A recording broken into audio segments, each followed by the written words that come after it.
Welcome back to Two Box Live. Thank you, everybody, for joining us. We are live, in case you didn't know. And I am Greg Nibbler, and very excited to be joined right now by the technology editor for Flipboard.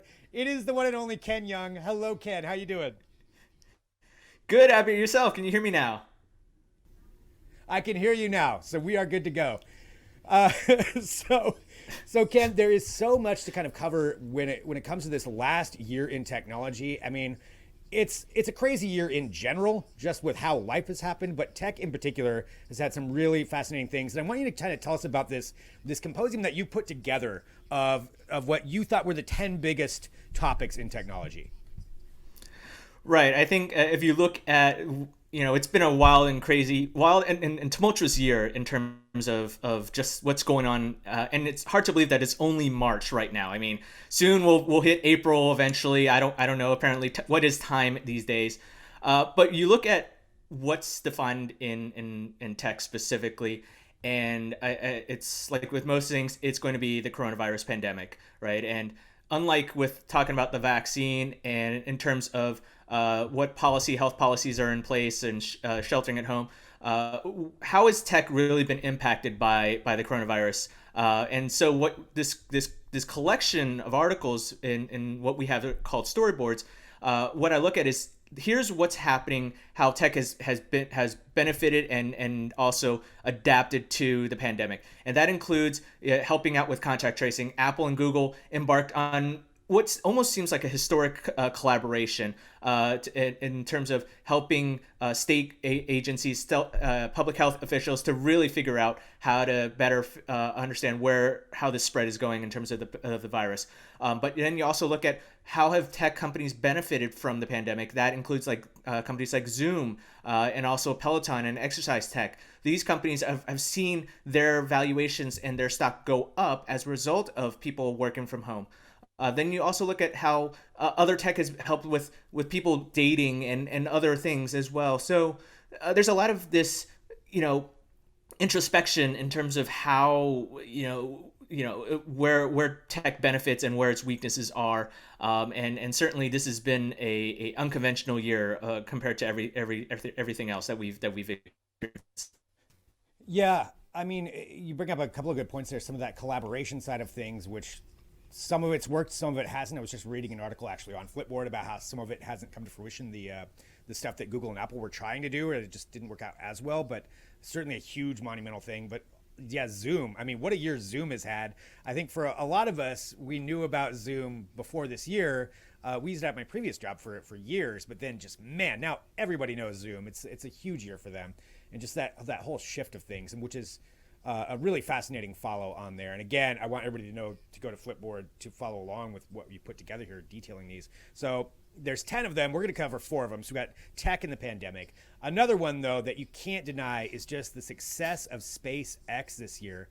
They've been ramping it up over the last several years, clearly. But this year, with some of these monumental achievements that they've had, it's just been huge. What do you think this means for the world of technology and just kind of highlighting some of these big achievements they've had?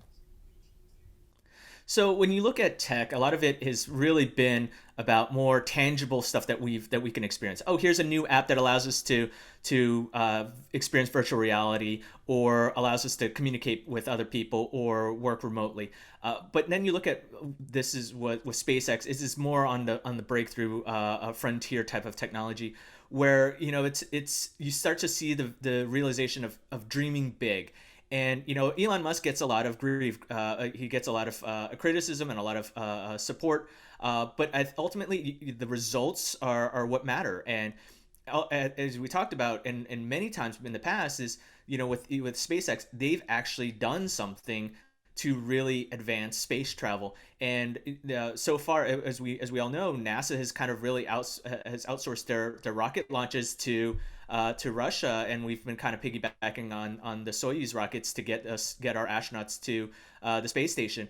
But now with SpaceX, this is the first time that a private commercial company is ferrying NASA astronauts not only to the International Space Station from American soil. And they've done it not only once, but twice, with more people, more astronauts on board. And what we just saw is like another test rocket, a prototype rocket that has kind of really going to usher in a new era of space travel beyond the space, but beyond the space station. As we know, Elon Musk doesn't set it has his doesn't have hasn't set his ambitions on just the moon, on the space station, but also the moon and also the Mars.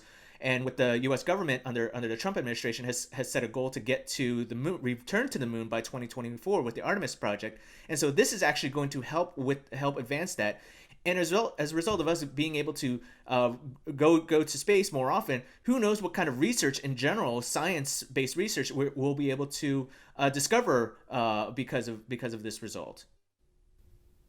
Yeah, I mean, and just seeing where it's going to go because of this, this new commercial space world that we're going to be having, the emergence of this industry as such a huge force for not only commerce, which it does spur more space exploration, but also just working, like you said, with NASA. I think that's a key thing, because if funding dies out there, well, there's plenty of ways that they can figure out how to keep it going, and it's only going to be ramping up. Like you said, 2024. I know NASA's announcing a bunch of things with the Artemis project too. They announced some of the astronauts here just I think yesterday, actually, depending on when you're watching this. But SpaceX, huge, and next year's going to be even bigger, I would imagine, with more things that they're going to be doing. So definitely a great one there. I know there's so much to discuss on this, but going from there, a couple more here. We've got TikTok, which also a story you cannot deny was huge this year for a number of reasons. I think people have kind of forgotten a little bit about what a huge thing this was during the rest of the year, but TikTok, and in particular,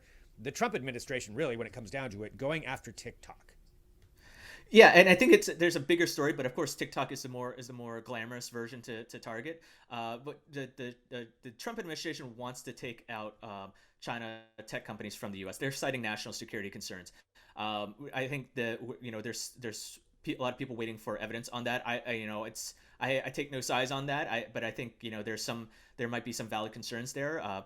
But of course, Huawei in 2019 has been a big target for the administration. And of course, now you set the sights on TikTok. Specifically, President Trump has set up signed that executive order earlier this year that was sought to ban TikTok from the Google and Apple app stores. Now, whether or not that was actually have any legal grounds is still up for debate, because there's several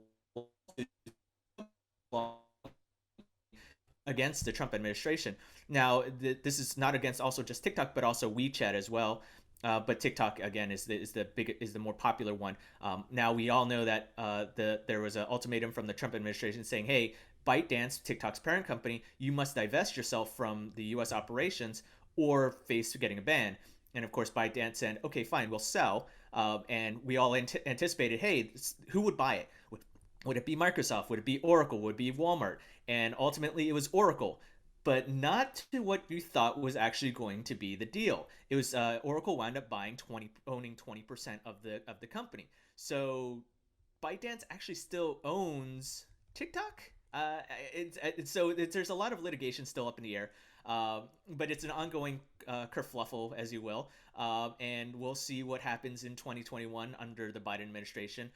Whether or not the Commerce Department will continue to pursue this lawsuit and seek a change of ownership for TikTok.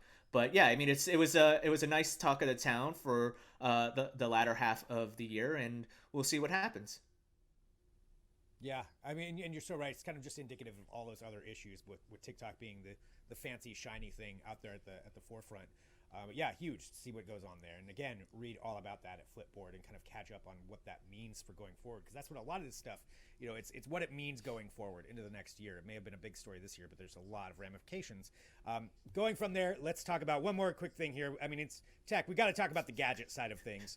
And in particular, I wanted to see if we could talk about PlayStation and Xbox and these new consoles. Anytime you get new consoles, I mean, it's only once every several years, and this could be kind of a real big changing moment. I feel like the next ones that come out after this are going to be it's a completely different experience, but a big year when it comes to that side of things. So I'm not sure if you heard, but there's plenty of Xboxes and PlayStation 5s out there. I mean, I got No, I wish I had them. Just overflowing with them over there. Exactly. I mean, look at where I'm at, right? I'm broadcasting from a Walmart.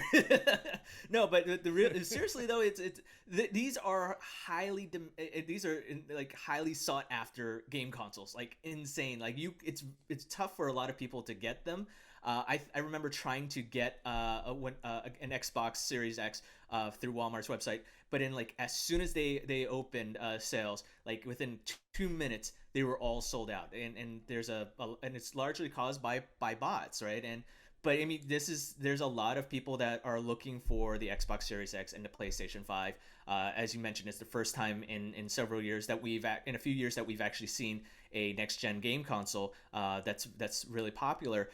So this is, amongst all the other things in tech, when you look at phones, whether it's the iPhone 12 or the latest Samsung or foldables or whatever, all of that got pushed to the wayside by the game console. And especially when you look at the timing with the holidays, and also the fact that we're all stuck at home in quarantine, self-isolation, sheltering in place, whatever you want to call it, that's actually what this is going to be a device. These game consoles are going to be devices that we all want to have.